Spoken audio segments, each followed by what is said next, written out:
তালেই হয় না লোকের অভাব, যুক্তির ধার কেই বা ধারে, মন ভরা সব জবাব।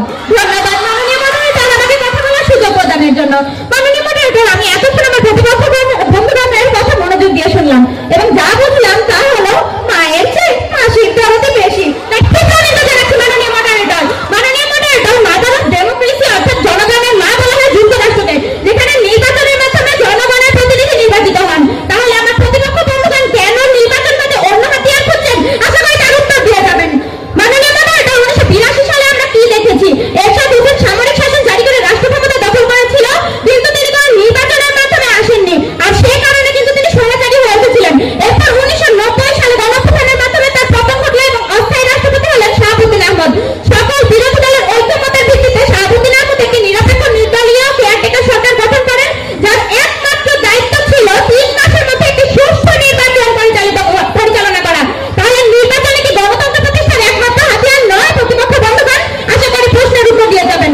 মাননীয় মডারেটর, আমার প্রতিপক্ষ বন্ধুগণের অবস্থা হয়েছে এমন যে একজন মানুষ ওয়াজনায় ফেলে গিয়েছেন, তখন তার কানে আসলো আপনার নামাজ রোজা কিছুরই দরকার নাই। তিনি তো মহা খুশি হয়ে বাড়ি ফিরে গেলেন যে আমার নামাজ রোজা কিছুরই প্রয়োজন নাই। পরে শোনা গেল যে আপনার নামাজ রোজা কিছুর দরকার নাই, তার আগের কথা ছিল যদি আপনার ঈমান না থাকে, অর্থাৎ যদি আপনার ঈমান না থাকে তাহলে আপনার নামাজ রোজা কিছুরই প্রয়োজন নাই। মাননীয় মডারেটর, আমার প্রতিপক্ষ বন্ধুগণ এখন হয়তো বলবেন যে স্বৈরাচারী আমলেও তো নির্বাচন হয়েছিল, তাহলে কেন গণতন্ত্র প্রতিষ্ঠিত হয়নি? মাননীয় মডারেটর, স্বৈরাচার আমলে একটি গান আমাদের সবারই কানে এসেছিল যে সামনে আসছে আবার ইলেকশন, জিতবে নৌকা নেই কোনো টেনশন। কিন্তু এই গানটি কি হয়ে গিয়েছিল জনগণের কাছে? সামনে আসছে আবারও টেনশন, জিতবে নৌকা নেই কোনো ইলেকশন। কারণ নির্বাচনের সংখ্যা থেকে আমরা কি পাই প্রতিপক্ষ বন্ধুগণ? নির্বাচন হলো গণতন্ত্র প্রতিষ্ঠার এমন একটি হাতিয়ার। মাননীয় মডারেটর, নির্বাচন হলো সিদ্ধান্ত গ্রহণের এমন একটি আনুষ্ঠানিক প্রক্রিয়া যার মাধ্যমে জনগণ প্রশাসনিক কাজের জন্য একজন প্রতিনিধি পেয়েছিলেন। প্রতিশুদ্ধ উইকিপিডিয়া করতাম। তাহলে আমার প্রতিপক্ষ বন্ধুগণ যদি নির্বাচন ছাড়া গণতন্ত্র প্রতিষ্ঠা করতে পারেন, তাহলে মরা গাছে পানি দিয়ে ফুল ফোটানো গল্পও কিন্তু সত্যি হয়ে যেতে পারে।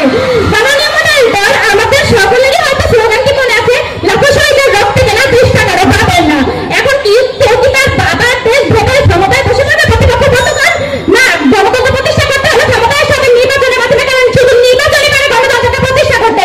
তথ্যসূত্রটা ডেইলি খবর। মাননীয় মডারেটর, আমার প্রতিপক্ষ বন্ধুগণ আছে নির্বাচনের বিরুদ্ধে স্বৈরাচারের মতো বলে যাচ্ছে, কিন্তু আমার মাধ্যম দেখাতে পারছে না।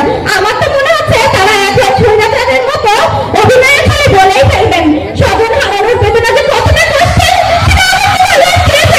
তাহলে আমি বলতে চাই, বাঁশবাগানের মাথার উপর চাঁদ উঠেছে, ওই বাঁশগুলো তো আছে বাঁশের জায়গায়, কিন্তু আপনি গেলেন হচ্ছে আপনারা জলেও নামিবেন, সাঁতারও কাটিবেন, বেনি উঠাইবেন না, দেখিবেন শুনিবেন সবই বুঝবেন, কিন্তু স্বীকার করবেন না। ধন্যবাদ মাননীয় মডারেটর আমাকে কিছু বলার সুযোগ করে দেওয়ার জন্য।